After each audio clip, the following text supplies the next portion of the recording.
You know that random junk drawer that you put everything into and say, I'm going to sort it out at one point in time in the future? Well, that's how most HubSpot portals seem to look like these days with all these new features and functions. Welcome to HubSpot Mentors podcast. Today, my name is Semi. I'm joined with my fellow colleague, Tasha. And today we're going to be talking about how to do a HubSpot portal audit so you know what you're looking for. Yeah, awesome topic, Semi. I mean, one of the first things we do with almost every client we get is a HubSpot portal audit.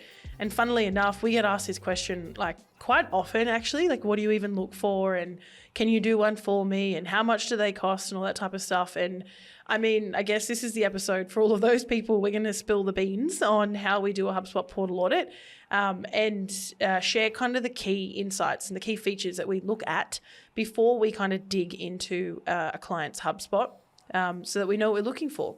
And yeah, with that said, I mean, like I love that analogy, that drawer in your house where you just, everyone's got one, right? Where you just shove it in the drawer and you deal with it later. I've got about 4 of those, to be quite honest. And often when we get into these portal audits, that's what it's like. It's like one big messy cupboard. And you can see that over the years that they've had it or the months of the different admins and different processes and no strategy, they've just built upon workflows and contacts and lists, and it's one messy system. And you know, we're entrusted with quite a big job to come in and just fix it for me, just fix it, just clean it up. So we got to start somewhere, and that is our HubSpot portal audit. And Semi, where do we start once we get access to their portal? Where's the first place to go? Honestly, once you get access, if you give us access to your portal, we'll just then have a look. That's the first hurdle. That's the first hurdle. Just give us access to it, so we know we know what we're looking for.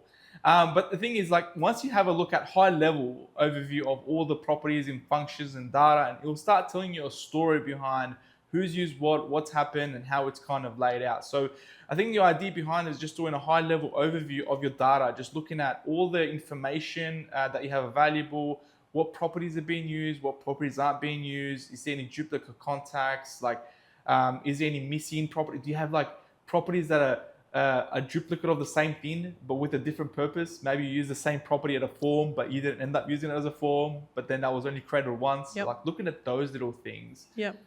So yeah, just cleaning out the fridge. So where do we start then? Go back to coming back to cleaning that fridge. Where's the first place? Because I mean, HubSpot's huge. Yeah. I know where I start, but I want to hear what's the first thing you look at when you go into a portal? Brand new, not brand new, but like brand new to you. You've never seen it before. Where do you go? Honestly, I think the contacts is the first place I would typically go to and just look at the life cycle stages and just have a high level overview of what's going on. Because like HubSpot's got those pre automations that come from the start, like handover points built in. Yeah. When a lead comes in, you know, it tags the lead. When an opportunity starts, an opportunity. So that's where I would typically start. Where do you start, Tasha? I think life cycle stages are super important. But I mean, if I take one step back, I go to like account defaults. Have they done the bare minimum in a HubSpot portal? Have they set up their brand kit? Do they have the right currency, time zone, country format? Have they connected their subdomains? Do they have a brand logo in there, the right font for, different logos for different formats? Just off the top of my head, I mean, when you get a brand new portal, email domain setup, sending domain setup, subdomain, all that type of stuff, just the bare basics, like have they got email subscription type set up? Do they have GDPR if it's necessary? So very boring, but like technical items that funnily enough, so often 1 or 2 or 3, if not more, of those items are actually missing. Now, that's not to say we're going to fix it for them, but we're like, you're not even doing the bare minimum basics. So start here. Just understand your portal a bit better. 100%. I completely agree with you. You're right. I think I've got a gotcha moment where I had a client and she was like, my reports are off. My reports aren't showing exactly what I need to look for. They're always like a day behind, and it was just mind-boggling. We're trying to do the whole bunch of bits and pieces. I went back to the default settings and looked at the time zone in the account defaults, and it was like the original US and we're in Australia. So it was like a day behind and everything, right? So yeah, very important. Something so simple can have a massive impact on your portal. So I always say start with account defaults, which then kind of lends itself to some customization things. Now, I don't think this is a portal audit item, But if you're putting on like if you're looking through like a magnifying glass and you want to see someone's usage of the system and understand as a team the business of the portal that you're looking at, what's their adoption and like what have they done, I just have a quick gaze at record customization. So contact, deal, ticket, company, whatever. I just look to see if they've done anything there. Because if someone's done a lot of customizations, then I mean that probably lends itself to me kind of going down that path and going, oh, why have they done so many? If they've done nothing, that's fine, whatever. I just kind of go, not applicable. But if they've done a lot, then I do I have more questions. Like, why have we customized it? What's the need for that? Do we have different views for different teams?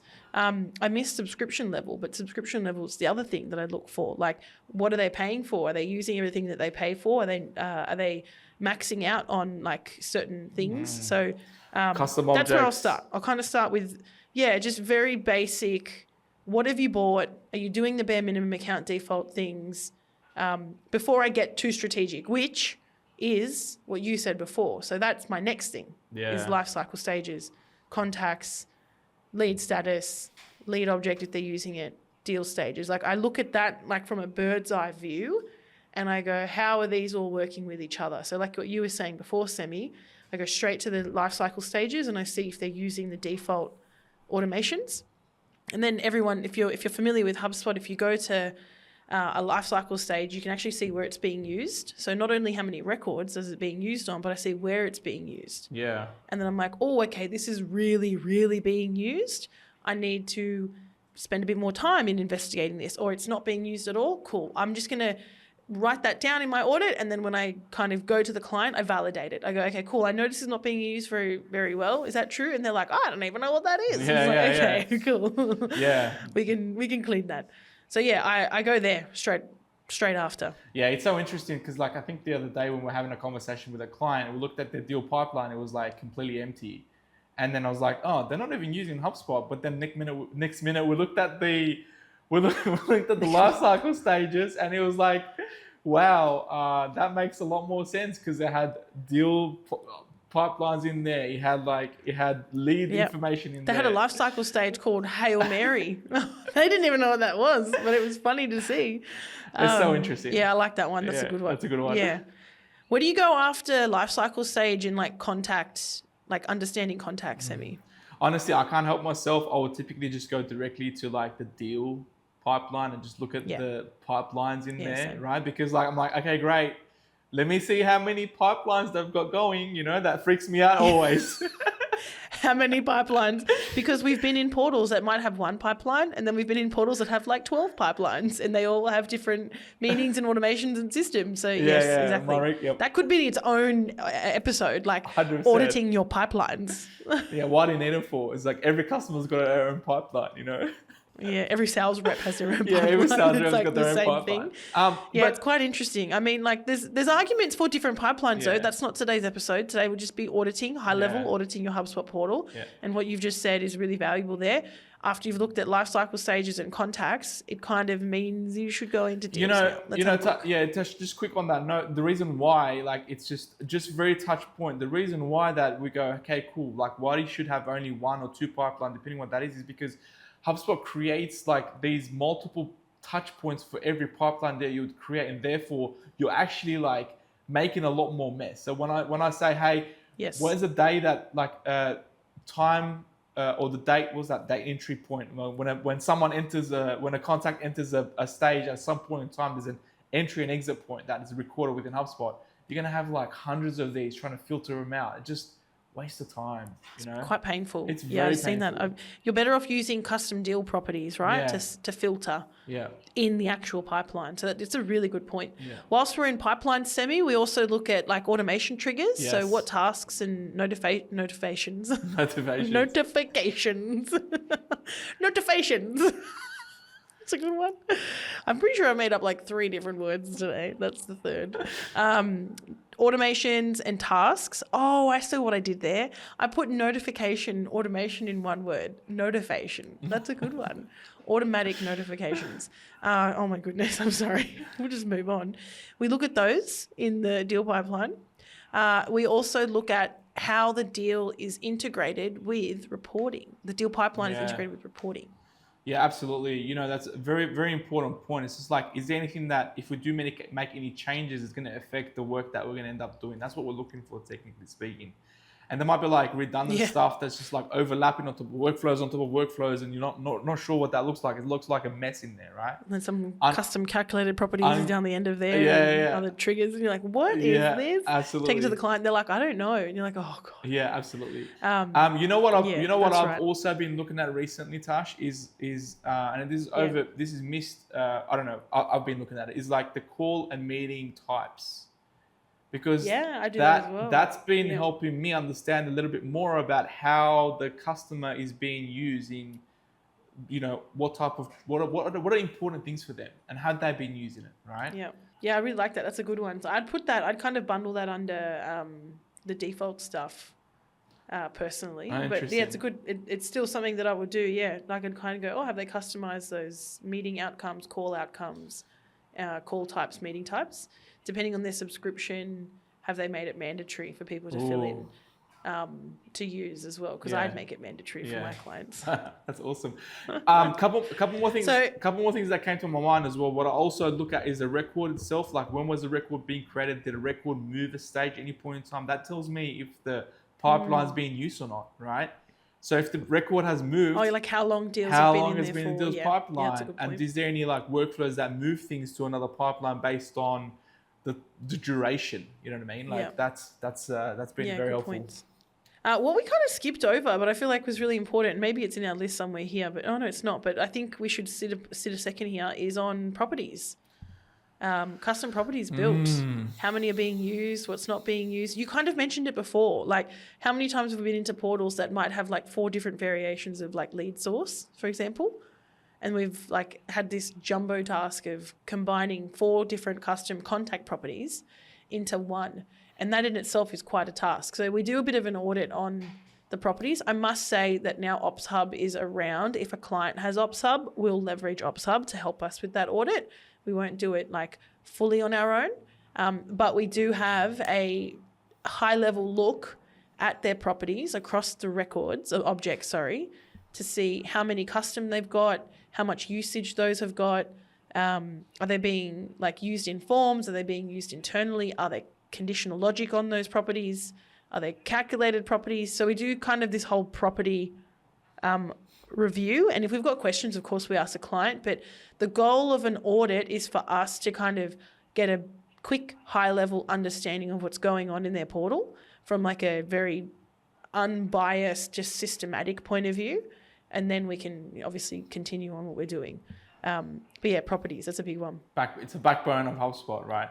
If you don't have any properties, you got no HubSpot. Like, what's the point? So I completely agree with you. I think there's a lot that you can uncover with just by looking at properties. It tells a story, right? So Tasha, we looked at these properties. What's next?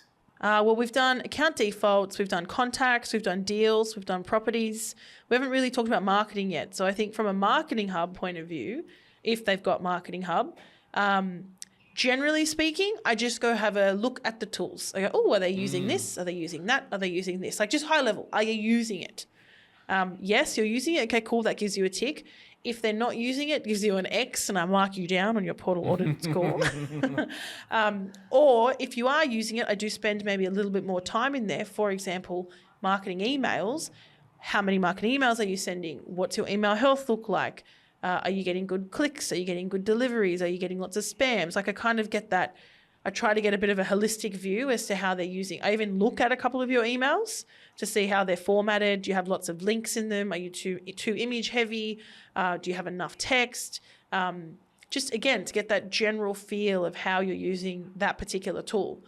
I think the marketing one's fairly straightforward, but where a portal audit can start to get complicated, and this is where you and I have got like strategic kind of genius in a sense, where we can say we know enough.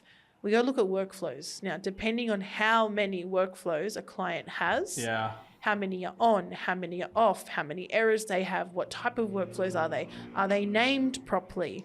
Do they have lots of enrollment in them? Are they meeting goals? Do they have too many steps? Like, all of these things are kind of whirring through our heads as we're looking at a client's workflows list. And we have been in enough portals and done it long enough that we can kind of look at someone's account, asking some of those questions and then some others, to then draw to a somewhat of a pretty good like conclusion. They're using it well, they're not using it well, they're trying to use it well, but they're just hitting the mark, or they're not using them strategically and they're just kind of, oh yeah, we got workflows, but they're not strategic workflows used at the right time of the right funnel, the right software or whatever. Yeah. I think workflows, That's my rant. yeah, I know, I can see that. But workflows on its own is like a huge piece to it, right? It's like the glue that connects. Huge. It's the glue that connects everything within HubSpot. Like that's what I call it, right? It's just a piece of thing that connects all of those tools together. So there's so many moving parts to it, man. There's so many moving parts to it. Sammy's got a great joke here. If your nurture workflow has more branches than a family reunion, it's time to simplify. Simplify? Oh my God, I ruined it. Simplify. It's true though. It's true. Like I've been into, not many, I feel like I can count on one hand the portals that I've been into, and they've got so many if-then branches, and it hurts my brain to understand the workflow. And I thought it was me at the beginning of my career. I was like, yes, complicated equals smart. And like, as I've gotten on in my career doing like automations and systems, I'm like, complicated actually kind of equals a bit stupid and like not strategic and not simple. Like keep it simple. And when something breaks in that one simple workflow, it's very easy to go and troubleshoot it, fix it and move on to something else. So it's a good joke. It's got but it hits hard, you know. That's awesome. Too many branches. That's awesome. Move on. You know, just on that note, just going back to the marketing stuff as well. You know what I've been noticing lately, Tasha, is like, for example, looking at forms and looking at if it's a embedded form, like a HubSpot form, and how many uses those forms has had versus non-HubSpot forms. Because some of this implementation like you might do is like, hey, just install a tracking code. Let's turn on the non-HubSpot like form sync thing. Let's bring everything in there. Dude, it just brings like their basic info. No idea. Their basic info. Yeah, you're right. You're right. Non-HubSpot forms basic info. So another thing we look at, thanks for mentioning. I think just in general Marketing Hub, we've got our like checklist where we go through all of those tools, and then we can very quickly, easily see kind of which of the Marketing Hub tools are being utilized to their maximum kind of capabilities. And then it very quickly highlights where there's either errors or room for growth for the client. So from a marketing point of view, lots to work with. Of course, reports, we always look for reports, marketing contact management. So we're kind of rattling off a lot of subcategories to these bigger categories. So Marketing Hub in general, we've rattled off quite a few subcategories there. Yeah. Speaking about reports though, Semi, what do you look for when you do a portal audit on a report? Level? It's more like you can break it up into like data, sales. It's like, again, going back to HubSpot, there's like different elements, right? And every business has different requirements. So therefore I'll look at if they've got data hygiene reports, if they've got sales reports, they've got marketing reports, and is there any like operational reports that they might have any, and how they're talking to one another, what information are they, is it disconnected? Is it showing like, like 99 custom reports, but they're all like missing the data because it's been old and they don't use it. Or they haven't been viewed. Or they're maxing out their custom reports, but they're not using reports. That just shows you obviously maybe some old stuff, or people just playing and not really knowing what they're doing. Here's a good one. If your dashboard needs a PhD to understand, it's not a dashboard, it's a TED Talk. Yes, that's a good one. You think that's funny? I don't know if that's funny. I don't know. I'm loving it. It makes sense to me. You know what I mean? It's great. If your dashboard needs a PhD, if you need a PhD to understand your dashboard, it's not a dashboard, it's a TED Talk. But is that then saying you need a PhD to understand a TED Talk? Do you know what I mean? No, it's saying that you're just going to listen to it rather than look into it. Maybe. Oh, that's open to interpretation. Anyways, that's a good let's one. move on. It's a brain teaser, not a joke. People are getting Let's bored. move on. Our last place that we look for, I mean, this is a super valuable episode if you want to know how to do a portal audit, unless you don't like us. All three of our listeners, they're probably like, shut up, guys, just keep moving. Okay, fine. Integrations. Yeah. Can I put... What do you do for integrations? Before we go into... you want to go back one? I want to go back to a couple because like recently, I haven't been doing this, but recently when you start talking about like the dashboards and stuff, You know what I noticed recently that I've been finding myself doing is like looking if they're using the lead object versus not lead object. I know that sounds really, really like vague at the moment, but It's not a dashboard thing. This is like the second topic we had back then, Semi. We're going way back. We're going way All right. back, but I do look Lead at the lead object versus lead statuses, because that then tells me Yeah. how they're utilizing HubSpot in terms of like, 100%. Yeah, so very powerful tool. I know I just had to mention it. Let's move on. Let's move on. But Semi's like ADHD for you there. He's like, I have to mention the lead object. I'm glad you did. Thank you so much. Let's go back to integrations. Yes. Acknowledged. Move on. The Frankenstein factor. Many portals look like Frankenstein's monster. Different apps stitched together, barely talking to each other, and occasionally sparking. You know, That's a good one. When I look at integrations, I used to look at them going, oh, there's so many things connected to it, I'll freak out over it. But what I realize is like when you look at integrations, it goes, okay, great. Are they using HubSpot as a glorified address book because they need so many different integrations to do the stuff that HubSpot might actually do? Or are they using integration smartly going, okay, cool, like, no, this is a very specific thing. Like if you're using Calendly and you got like HubSpot and HubSpot Marketing Pro, like what? I don't know, but why do you need it? You got marketing, you got meeting scheduler, which does the same thing. You may be like specialist tool, but yeah, that's what I think. What do you think, Tasha? Yeah. So we'll go and look at the integrations. We'll see how many you've got. I mean, we do know HubSpot's told us some metrics around like a healthy platform adoption has like a minimum of, I think it's seven to nine integrations is typically when we go into an account. If it's less than 7, then straight away we're like, okay, cool. We don't have as much adoption as we want. We know that's an adoption issue. If they've got between 7 and 9, we're like, okay, cool. It's a healthy number. Let's see what they are. If they've got more than 9, then we're like, what on earth is going on? Why do we have so many? Let's see what's going on, right? So we're still curious. And then we typically just kind of rattle them off for the client. If we know them and we know what they do, fine. If we don't know them, then question marks. When we meet with the client, what does this one do? Are you aware of it? You know what's so funny, Semi, is like 80% of the time when we have these conversations with clients and we're like, hey, what's this integration? They're like, oh, I have no idea. That was done by someone that was here before me. So we're like, get rid of it, get rid of it, get rid of it. Like if they're not using it, we tell them to get rid of it, unless, of course, it's impacting and it's bringing in contacts or leads or sales or whatever. So there is a piece there in our audits that we check what systems they have integrated and we challenge them if we work with them as to whether or not they still need them. And the quality. I mean, your notes here, you've said the quality of the integration because as an example, the Xero integration, one built by HubSpot, one built by Xero, we know well and truly that it's below average of an integration, right? It's below average. What does that mean? It doesn't do that much on its own. But what we've been able to do, so the quality of those native integrations are basic. But what we now know we can do is either with another integration or a middleware, we can make those integrations much better and bring way more value to the team. So just to wrap up the integrations piece, we audit what they've got, make some general kind of assumptions based off of our experience as to why they might have them. And then when we go into like a build or a work phase with the client, we challenge what they've got and whether or not they still need it and why they need it. So, Anything else on integrations? Yeah, I think we've covered all of it, but I just want to touch. I know we don't talk about security much, but just remember when you do integrator, you're just integrating another piece of door to your CRM. So that's it. So just think about another entry point for security breaches, something to happen, right? So just it's a good Just don't want to leave your back door open. Well, Timmy.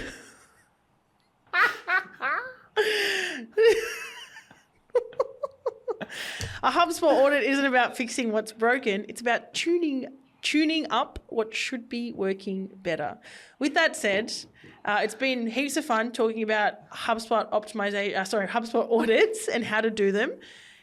Guess what? Our featured feature is on how to run a high-level HubSpot audit, which Semi is going to take you through in a moment.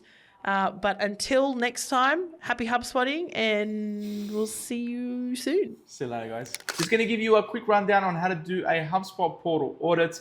For those that have been following us, we do have on episode 15 of HubSpot Mentors, a template that you can download, and feel free to follow through and look at all those features that we would typically look at. So feel free to check it out. Without wasting more time, let's jump straight into our episode, featured feature of today. Typically, when we go into a new HubSpot portal audit, we'll just have a look at a few key things as mentioned in the episode. The first thing that we'll typically look at would be account defaults. And now that lives in the settings section on the top right corner here, and you'll look at account defaults under account management.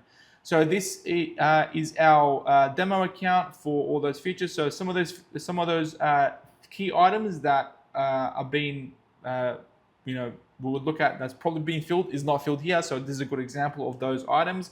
Check your time zone, fiscal year if you're operating in those areas, your company info, and also your industry. Select industry. These features within HubSpot, like account default basic settings, they do relate to some of those features within HubSpot that may have an impact. So that's the reason why we check these.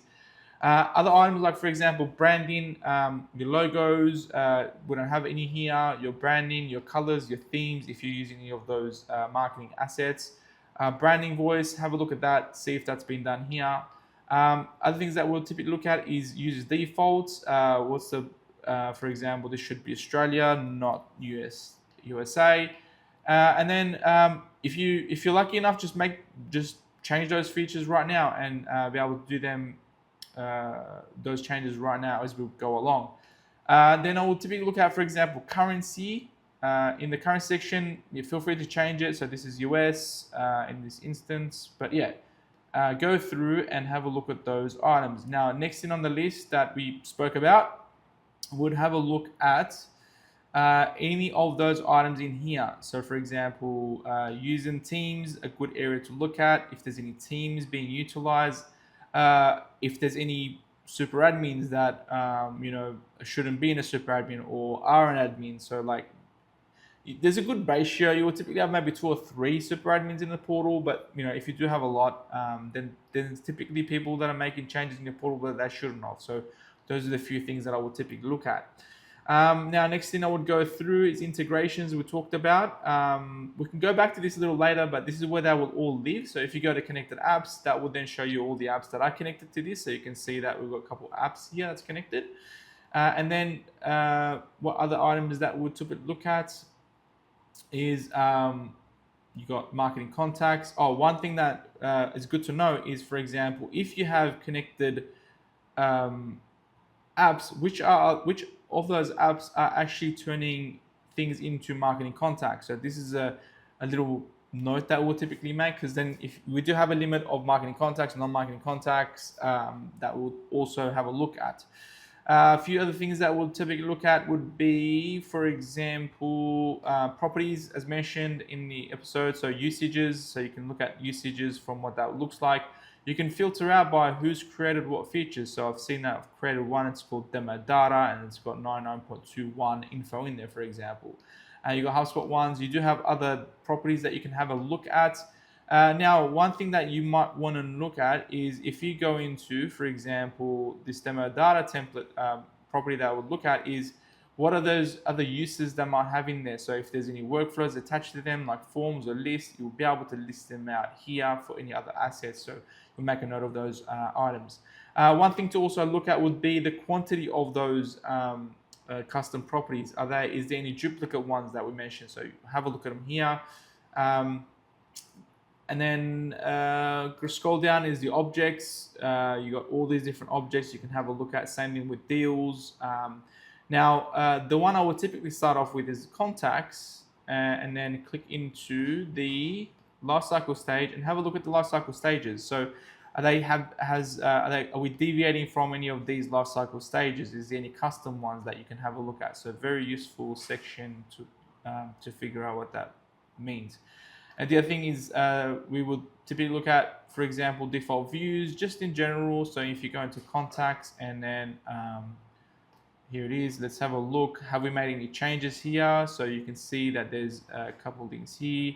Everything looks pretty standard. You got activities, intelligence, any of these are standing out, new for you or not. Any associations that might be out of the ordinary. So you can see those items in here. Now, again, we're not trying to do work here. We're just trying to figure out what's going on with the portal. So again, go through that checklist that we've provided in the show notes. That will help you go have a look at what to look at as you're going through it, right? Now, scrolling down the list of settings, we would look at DNS records. So we'll look at, for example, any ads being connected. So are they being used? And you make a note not being used. Emails, subscriptions that Tash talked about. Is there any custom subscriptions? You can have a look at them. Subscription types is the one. So you've got any 1 or 2 subscription types, or how many other ones you have. Yeah, so go through, look at these templates and settings that you might have here, which is very useful and very helpful to figure out what is going on. Now, next thing I'll do also like to look at is domains. Sometimes people do miss out on these. You can see that there's like, these are HubSpot's domains that's pre-connected. So there's no physical domains. That means that people may or may not be utilizing Marketing Hub for any of these features, like website pages, blogs, landing pages, knowledge-based articles. So you can see that they're not in there. Is the email sending domains connected? So you can see that in here it's not connected, but yeah, you'll be able to make sure that if there's any issues, it's been raised, and you can have a look at that item. Now, going through that list of items, what else would we look at? Is lists. So we talked about static lists and active lists, and I'll have a look at how active are these lists, like are there any good lists in here. So I can see that, for example, there's been a couple contacts being created, labeled influencer, budget holder. There's a whole bunch of in there, which is super useful. I can then see what that looks like, who's created it, some of those info in there.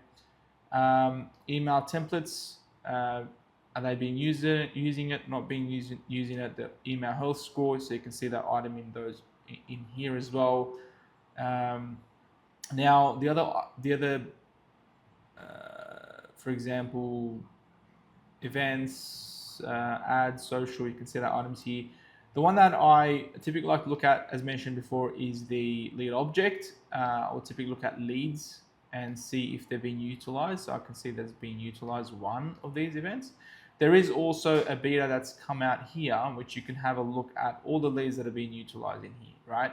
The other property that we typically look at for making sure that if they're being utilized or not is the lead object. So let's go into settings. Let me show you where that is. Sorry, lead status. So click on contacts and then have a look at, contact properties, and then search here for lead source. Lead status, sorry, here it is. It's not being utilized 0. That means that, okay, great, there's a potential to make some changes here, right?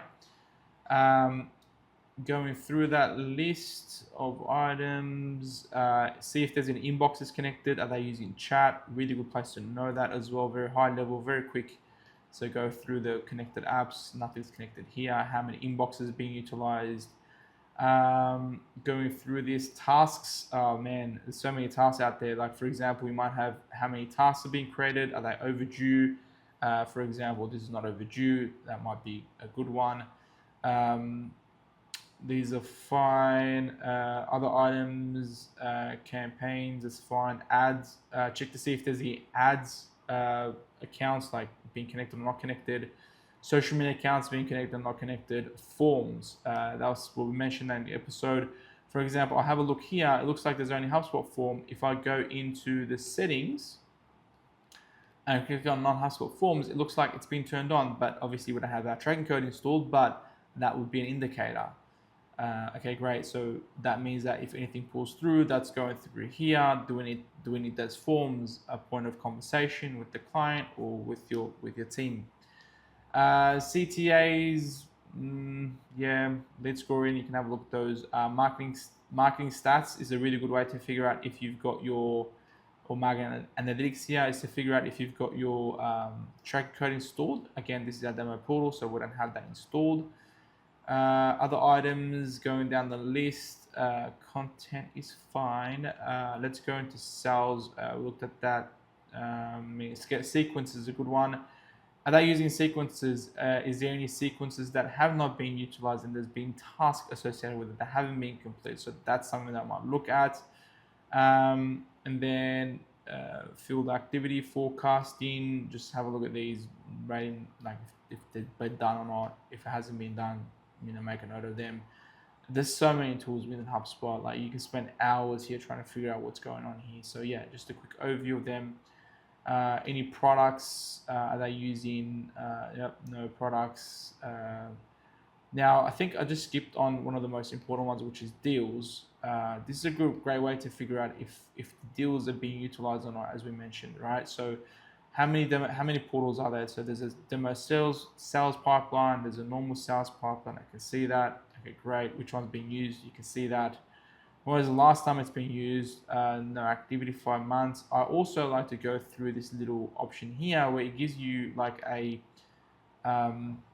Excel format where you can go through. I can hide the metrics, they're not necessary. And then I can have a look at close date. So let's go edit columns, search for, created dates, and then bring this up to the top. And then have a look at when was the last time it's been created. Okay, great, February 2025. Okay, it looks like these deals are not being utilized or haven't been utilized for a very long time, and deals that are missing. So yeah, it gives us a little bit more indication of what that is. Make a note of these so that we can address them with the client, or be like, okay, great, deals aren't being utilized. Why are these important? Again, because if deals aren't being utilized, you don't know what your sales are being happening, what are those features and functions that, or any of those products being sold, any forecasting goes out the window. So yeah, all those items are not being done appropriately. Any other items going down the list? Commerce, service. Again, if you have Service Hub, you can see if they're using any of those other items in there. Now, let's jump into workflows. There we go. We've got a couple of workflows here. Now, the good thing about these workflows are you can see if they're on or off. These are off. You can filter them out from here, yes or no. You can also see if it's been created by who's created it. So you can see them. Let's see if Tasha's created one for workflow. Great. So you can see them. If I've created any of them, you can see those options. So this is a good one. You can filter out by what of those meaningful workflows are. If there's any lead workflows, if there's any deal workflows. Looks like we don't have any deal workflows, which is fine. Action items is a good one. I like to have a look at if there's any nurture emails. So I'll go select email here. I can see that, okay, great. There is a ticket one in here that sends emails out to a client, which is not turned on. So it looks like when a status is new, ticket is new, it sends a ticket out received. Okay, great, but it's off. So therefore it's not necessary. But if there's any ones that are nurture journeys, that should then tell you if that is. Other action items, for example, if there's any tasks being created, create a task, add records, any notes being created. So yeah, you can spend a bit of time in here figuring out what that looks like. Again, you do have access to pretty much every of the automations available for you here. Very useful tool. And then lastly, I would go into reports and have a look at these reports. It looks like we don't have any custom reports. Great. That means that we're not utilizing any of those reports. And then also here you can see like last viewed, last updated. That gives you indication if it's been used or not used, and that will give you a sign on what areas of HubSpot or what are the things that you might want to add or remove from your scope of works that you might need to do. So yeah, a good example of going through these. I think that's it for the time being. Again, the checklist is available in our episode 1.5. There is a whole bunch of stuff in there, like blogs being used, CTAs. What else is there? Just going through that. Templates, that's a good one. Is there templates being used? Is it templates being? Don't rename this. Now it's called message templates. You have WhatsApp messages now too, which feel free to play around with. But yeah, so for example, how many email templates are there? Is there a lot? Are they using that?